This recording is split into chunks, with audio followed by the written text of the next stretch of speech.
आपने कभी सोचा आरती शब्द का मतलब क्या है? आरती किसे कहते हैं? आरती को भी दो शब्दों में विभाजित किया है। पहला है आरती और दूसरा है निराजन। पहला आरती, दूसरा निराजन, लेकिन मतलब दोनों का एक ही है। कहते ना कि रेवाड़ी जाने के रास्ते अनेक है, लेकिन रेवाड़ी एक है। तो आरती, आरती शब्द का मतलब बताएं क्या है? आरती शब्द का मतलब है दुख, संकट, कलेश, पीड़ा, ये आरती शब्द के मतलब है। और निराजन, दूसरा शब्द निराजन। निराजन का मतलब क्या है? निराजन का मतलब होता है किसी जगह को अधिक प्रकाशित करना। अब आरती उतारते हैं तो दीपक जलाते हैं, चाहे आरती दिन में उतारो या रात में उतारो। दिन में उतारोगे तब भी दीपक जलाओगे, या बगैर दीपक ही है? दीपक जलाना पड़ता है। और आरती 5 तत्वों से उतरती है। 5 तत्व कौन से? 5 तत्व कौन से हैं? आपका शरीर कितने तत्व से बना है? 5 से बना है। 3 के नाम बता दो। चित जल पावक गगन समीरा। ऐसे समझ में नहीं आता वो, ऐसे समझो पृथ्वी और आकाश। कितने हो गए? 2 हो गए। और तीसरा हो गया आग, अग्नि, 3 हो गए। चौथा हो गया जल और 5वां हो गया वायु।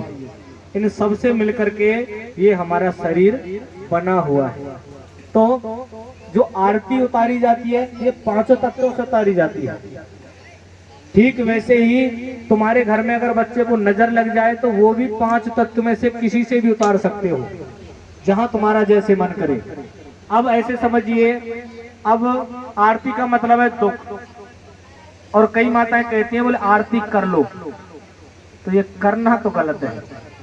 आरती उतार लो, क्योंकि आरती उतारी जाती है, करी नहीं जाती है। करना, करने का मतलब और उतारने का मतलब दोनों का अर्थ अलग है। उतारने का मतलब अगर सीधे शब्दों में भी कहें तो किसी से मान के चलो जी वस्त्र, यानी कि वस्त्र उतार लो। अब वस्त्र कर लो कहोगे क्या? नहीं कहोगे, उतार लो ये तो कहोगे।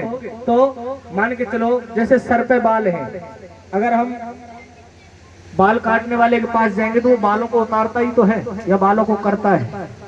नहीं करता। तो दोनों का भावार्थ अलग हो गया।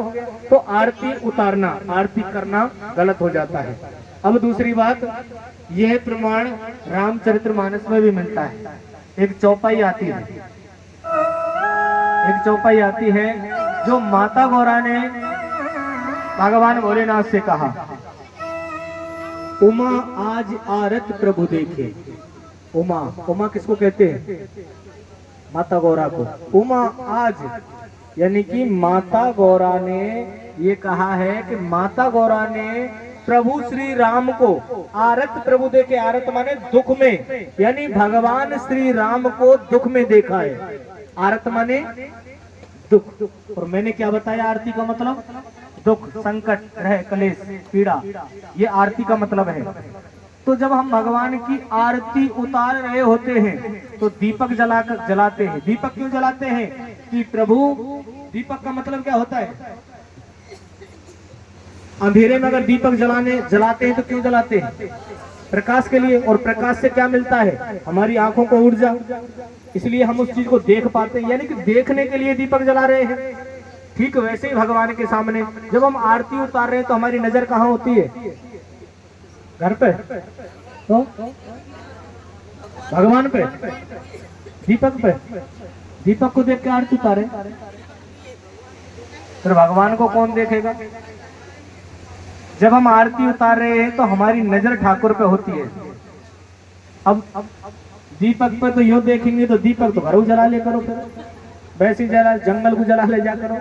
हाँ, अगर दीपक का महत्व रह जाएगा तो ठाकुर के सामने आरती उतारने के लिए जला रहे, तो वहां भाव क्या होता है? वहां का भाव होता है बोले प्रभु हम इस लायक तो नहीं है कि तुम्हारे कष्ट हम ले सकें, लेकिन महाराज फिर भी हमारा ये भाव है, जब आरती ले रहे हैं हम ले रहे हैं, क्यों ले रहे हैं? ऐसे समझो जैसे हमारे घर में एक छोटा बच्चा है, उसको नजर लग गई, अब उसकी नजर उतारते या करते हैं? उतारते हैं, उतारते हैं। नजर उतारने का मतलब, नजर आप जब उतार रहे हैं बच्चे की, तो नजर उतारने के बाद वापस देते हैं क्या? बच्चे को वापस ऐसे करते हैं क्या? नहीं करते। ठीक वैसे ही ठाकुर की होती है। ठाकुर की जब आरती उतार रहे होते हैं तो वो एक नजर उतारना है। क्यों? क्योंकि जब हम आरती करते हैं तो हम घूर घूर के देखते हैं, और बच्चा हो या भगवान हो, अगर घूर घूर के देखेंगे तो महाराज बच्चे को हो या भगवान को नजर लग ही जाती है। लेकिन जब आरती लेते हैं तो हमारा भाव ये होता है कि हे ठाकुर, हम इस लायक तो नहीं है, लेकिन फिर भी हम आपकी जो बला है, अगर आपके ऊपर कोई कष्ट है वो हमें आ जाए, और तू हमेशा सुरक्षित रहे, क्योंकि अगर तू सही रहेगा तो ये दुनिया सही रहेगी, और अगर हमारे कुछ हो गया तो दुनिया का कुछ नहीं बिगड़ेगा महाराज। इसलिए हम आरती ऐसे करके लेते हैं, आरती ऐसे करके लेते हैं। इसलिए कभी भी ठाकुर को आरती देनी नहीं चाहिए, आरती हमको लेनी चाहिए। कई माताएं कहती हैं आरती करने का मतलब आरती में तेज आ जाता है। तेज का मतलब शक्ति। कोई भक्त ऐसा होगा जो अपने भगवान को कमजोर बनाएगा? और अब दूसरी बात और सुनिए, आरती के बाद में जो जल के छींटे आपके ऊपर लगाए जाते हैं या आरती को शीतल किया जाता है, उसका क्या मतलब है? आरती भगवान की उतारने के बाद में ओम शांति बोल करके जल छोड़ा जाता है 3 बार, और फिर उसी जल से आपके ऊपर छींटे लगाए जाते हैं। क्यों लगाए जाते हैं? ताकि तुम भगवान बन जाओ। समझने वाली बात है। कभी आपने ये सवाल खुद से नहीं किए होंगे, मम्मी करती थी, फिर हमारी सासू करती थी, अब हम करने लग गए, अब थोड़े दिन बाद बालक करने लग जाएंगे। बोले क्या है, पीढ़ी दर पीढ़ी चली आ रही है, ऐसे ही करते रहो। क्यों? क्या जानना है? और सत्य समझना, जब तक तुम उस चीज के बारे में जानोगे नहीं तब तक उसका आपको पूर्ण ज्ञान मिलेगा नहीं। आरती के बाद में जो जल के छींटे दिए जाते हैं, इसका बहुत बड़ा कारण है। इसके कारण एक जगह नहीं कई जगह बताएंगे आपको, तब आपको शायद वो चीज पे विश्वास होगा। भगवान इंद्र को ब्रह्म हत्या का पाप है।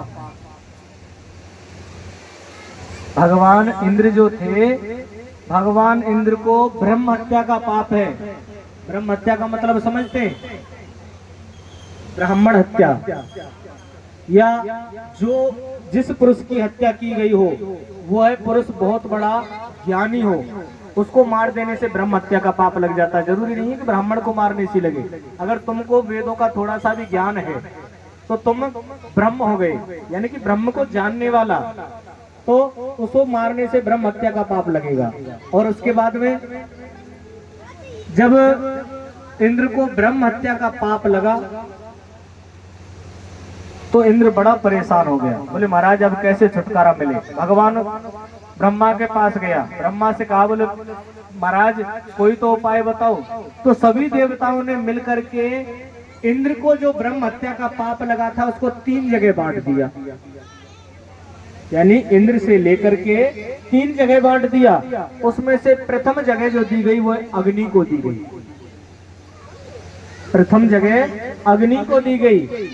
अग्नि कोई भी हो, भगवान के सामने जलाया हुआ दीपक हो, या भोजन बनाने वाला चूल्हा हो, और या महाराज चिता में जलने वाली अग्नि हो। अग्नि है तो एक हिस्सा अग्नि को दे दिया कि तू अग्नि में वास कर। ब्रह्म हत्या का एक हिस्सा यहाँ चला गया।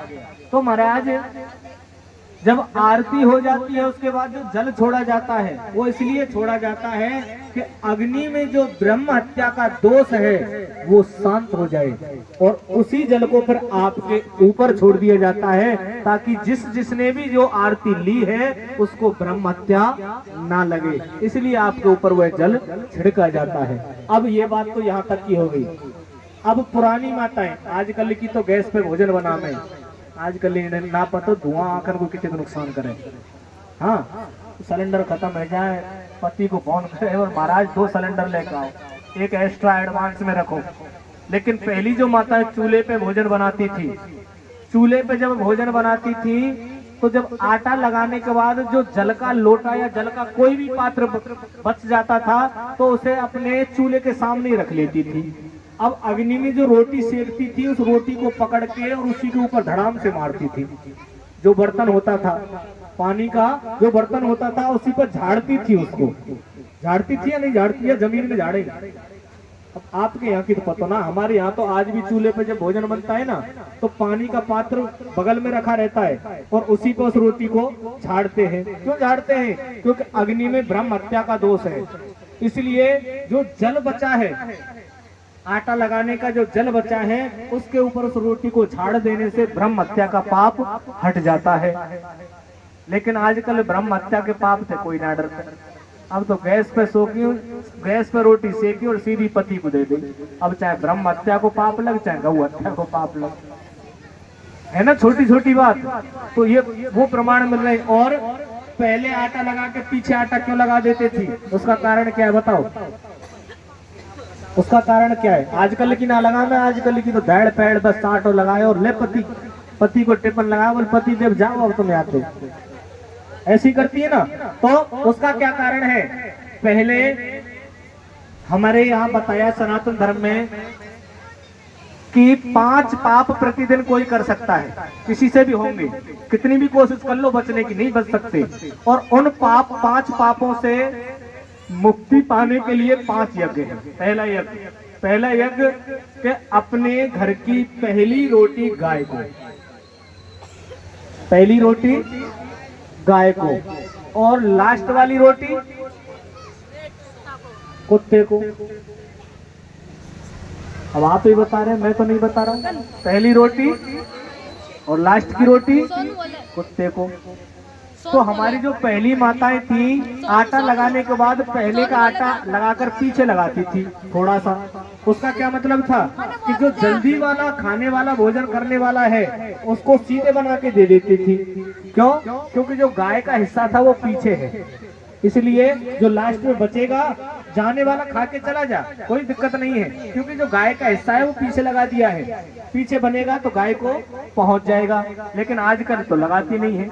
तो महाराज जल्दी जब पति ड्यूटी जा रहे होते हैं, क्योंकि लेट उठे, अब पति जल्दी जल्दी करे, बोले लेट हो रहा हूँ जल्दी कर, लेट हो रहा हूँ जल्दी कर। अब जल्दी भोजन बनाया और महाराज पहले की रोटी ली और पति को परोस दी, बोले खा जाओ। यानी कि गाय का हिस्सा पति खा गया, अब पति तो बन गया गाय। और जो लास्ट में रोटी बची बाय बड़ी चैन से बैठ के खुद खा गए। और लास्ट की रोटी किसकी होती है? किसकी होती है? अब पति तो बेचारा गाय की रोटी खा के गाय जैसा व्यवहार हो गया, और जो पीछे की रोटी कोई भी खा रहा है, मैं थोड़ी कहूंगा आप खा रहे हैं, क्योंकि ऐसा कह दूंगा तो महाराज भोजन अभी तो कई दिन करना है। तो अब प्रवृत्ति तो होगी ही, क्योंकि बदल गया, नियम ही बदल गया। इसलिए अगर ज्यादा ना कर सको तो आटा लगाने के बाद पीछे लगा दो, गाय का हिस्सा गाय को पहुंचाओ, कुत्ते का कुत्ते को पहुंचाओ, और पति और अपना हिस्सा खुद खाओ। बताओ क्या बुराई है इसमें? इसमें तो पैसा भी नहीं लग रहा कि भाई इस यज्ञ को करने के लिए पैसे लग रहे हो। पर महाराज क्या करें, समय नहीं है। समय क्यों नहीं है? बोले पति जाते हैं 5 बजे और मैं उठती हूँ 4:45 बजे। अब 15 मिनट में क्या करूं बताओ, है? तो समय नहीं है। बोलिए बांके बिहारी लाल की। अब हमारी कथा कहाँ चल रही थी? ये तो कथा नहीं थी, ये तो अन्य वेदों की बात थी जो हमारे जरूरी काम आने वाली थी। समुद्र मंथन वाली तो हो गई। समुद्र मंथन में तो अलक्ष्मी निकली थी, जब तो पता चला नींबू मिर्च घर पे क्यों लगाए जाते हैं। नींबू मिर्च का मतलब अलक्ष्मी का भोग, भोग तो वो लेगी। इससे घर में आने से अच्छा तो यही है कि बाहर ही टांग दो, ताकि वो नींबू मिर्च वहीं से खा जाए और चली जाए, घर में प्रवेश ना करे। इसलिए राम की बातें चल रही थी। तो महाराज राम की जो बहन थी, अगर राम के बहन ना होती तो राम का जन्म ना होता। क्यों? क्योंकि श्रृंगी ऋषि जो यज्ञ कराने आया उसकी शर्त थी, बोले तुम्हारी पुत्री का विवाह मेरे साथ कराओ तब मैं यज्ञ कराऊंगा। तो श्रृंगी ऋषि ने पुत्र कामेष्टि यज्ञ कराया। यज्ञ पुरुष भगवान यज्ञ में से यज्ञ पुरुष भगवान चुरू का प्रसाद यानी खीर का, चुरू यानी खीर का प्रसाद लेकर प्रकट हुए और दशरथ को दे दिया। बोले जाओ रानी को खिला दो, बोले जाओ रानी को खिला दो। अब सभी रानियों को खिलाया तो महाराज दशरथ जी के एक एक नहीं 4 पुत्रों का जन्म हुआ। 4 पुत्रों का जन्म हो गया। दशरथ जी बड़े प्रसन्न हैं। अवधवासियों को पता चला तो महाराज अवधवासी भी बड़े प्रसन्न हो रहे हैं, बड़े खुश हो रहे हैं अवधवासी।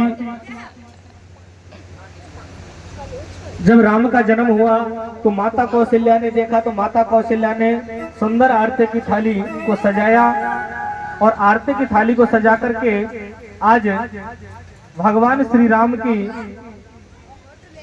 आरती उतारने लगी है और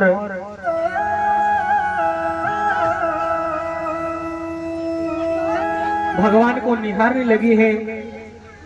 भगवान राम को देखकर अति हर्ष में अति भावुक होकर के बड़े मग्न होकर के और माता कौशल्या भगवान श्री राम की स्तुति गाने लगी। और भाई प्रगट कृपाला दीन दयाला कौशल्या हितकारी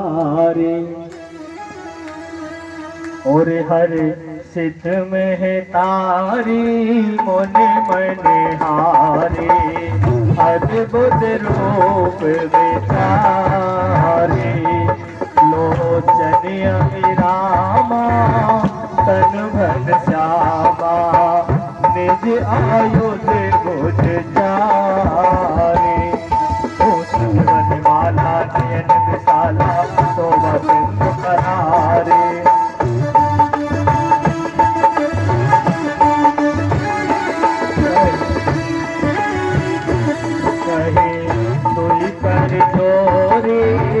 अस्तुत तोरी कैविद करो अनता माया गुण ज्ञाना नीत अमाना वेद पुराण मनन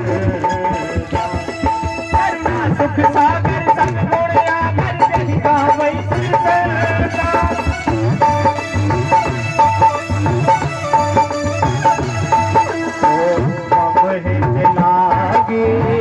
जनो अंतरागे भयो प्रगट श्री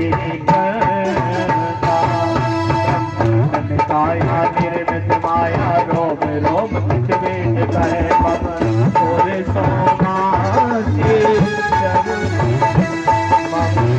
और सोमासी ये उपहासे सुनत धीर मत फिर न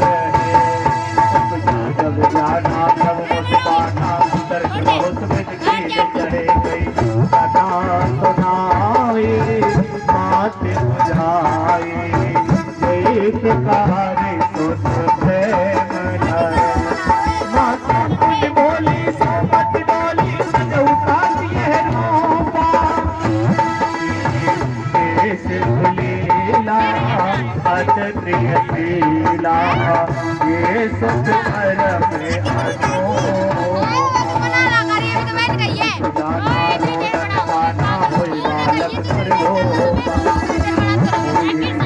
चरित्र दिखावे हरि पद भावे न पद भावे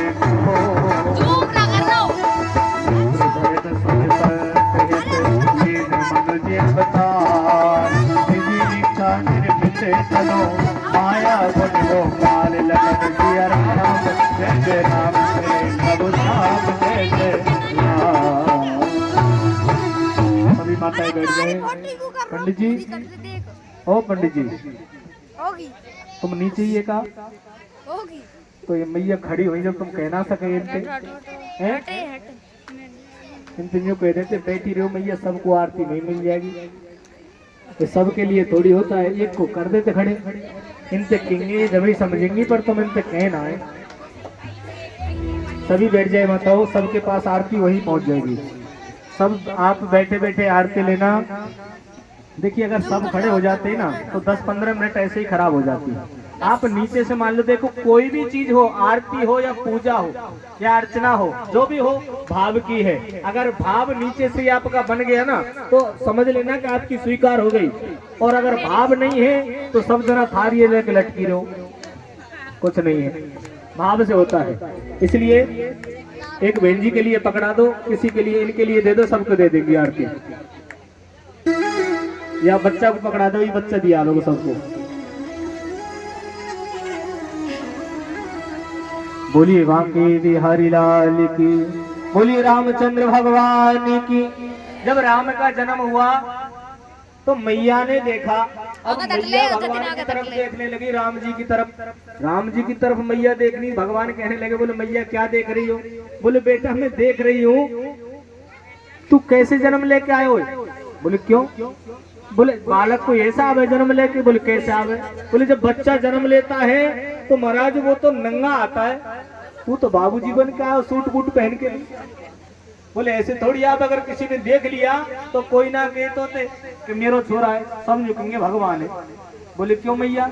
बोले देख तूने तो राजसी पोशाक पहले से पहन रखी है, धनुष बाण कंधे पे लटका रखे हैं, तुझे देख करके मुझे फीलिंग नहीं आ रही कि तू मेरा बच्चा है, बच्चे जैसी नहीं आ रही। बोले वो सुख मुझे नहीं मिल रहा। कौन सा? जो एक माँ को बच्चे का जन्म होने के बाद मिलता है। बोले मुझे ऐसा लग ही नहीं रहा है कि तू मेरा बेटा है। बोले क्यों? तो मैया ने क्या कहा? और माता पुन बोली सो मत डोली, सजो तात यह रूपा।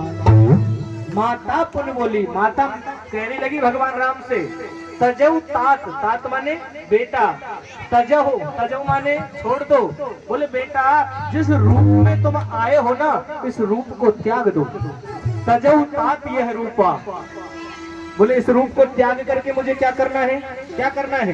तजहु तात यह रूपा।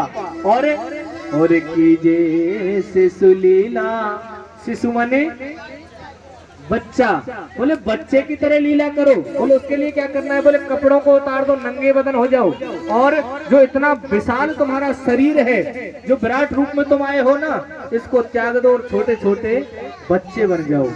और कहा कि जे शिशु लीला अति प्रिय शीला, ये सुख परम अनूपा। बोले वह सुख मुझे जब मिलेगा जब तुम बालक बन जाओगे।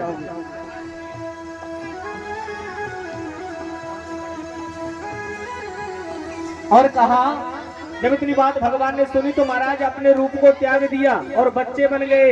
और कहा और सुन बचन सुजाना रोदन ठाना। जब मैया की बातों को सुना, मैया के वचनों को सुना, सुन बचन सुजाना रोदन ठाना, मैया की बातों को सुनकर भगवान राम जी बच्चा बन गए और जोर जोर से रोने लगे हैं। सुन बचन सुजाना रोदन ठाना, होई बालक सुरभूपा। और ये चरित्र जगावई हरि पद पावई, तेन परे भव को पा। बोले इस चरित्र को जो गाता है उसके जीवन में हमेशा खुशियां ही खुशियां बरस जाती हैं। बोलिए बाल रामचंद्र भगवान की। अब तो भगवान का जन्म हुआ तो अवध में ये हल्ला मच गयो और अवधवासी बधाई लेने के लिए मैया के पास आए। अब मैया के पास बधाई लेने आए तो मैया से कहने लगे, क्योंकि अवधवासियों को खुशी थी, अवधवासियों को खुशी थी, लेकिन काकोरिया बारे में खुशी ना है, ना कि भगवान का जन्म है। तो खुशी जब अवधवासियों को थी तो अवधवासी क्या करने लगे? गाने लगे और नाचने लगे। अवधवासी क्या कहने लगे?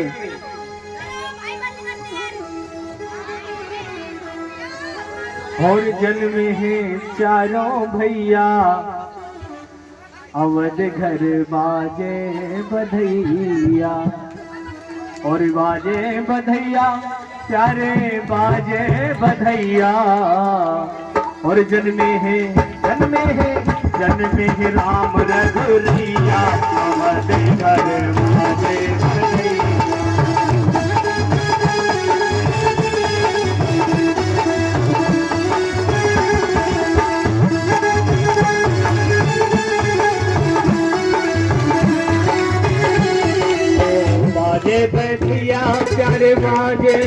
बधैया बाजे बधैया बाजे बधैया प्यारे बाजे बधैया जन में है राम रघुरैया पवन घर बाजे बधैया।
रुपैया अवध घर वाले भरैया।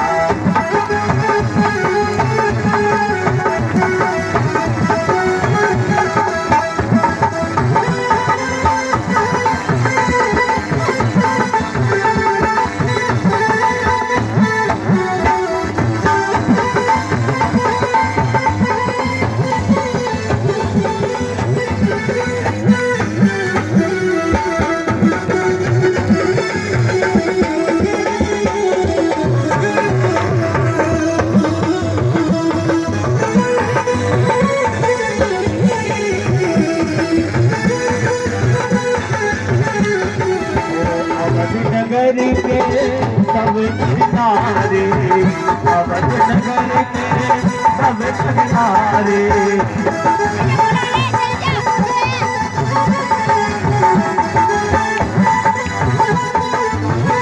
अवध नगर के सब किनारे घूम रही अब दुनिया सारी घूम रही अब दुनिया सारी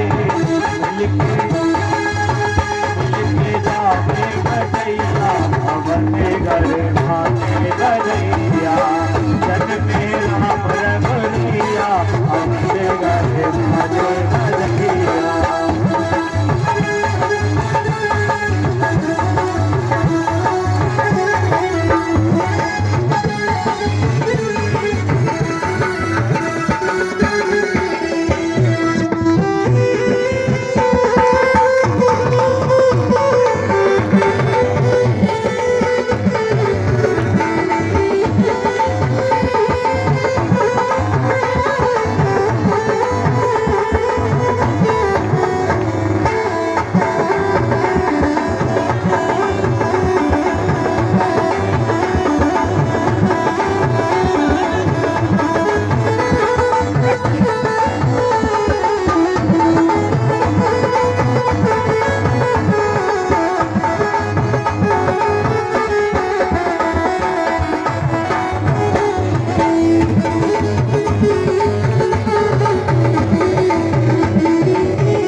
या ले ले बना।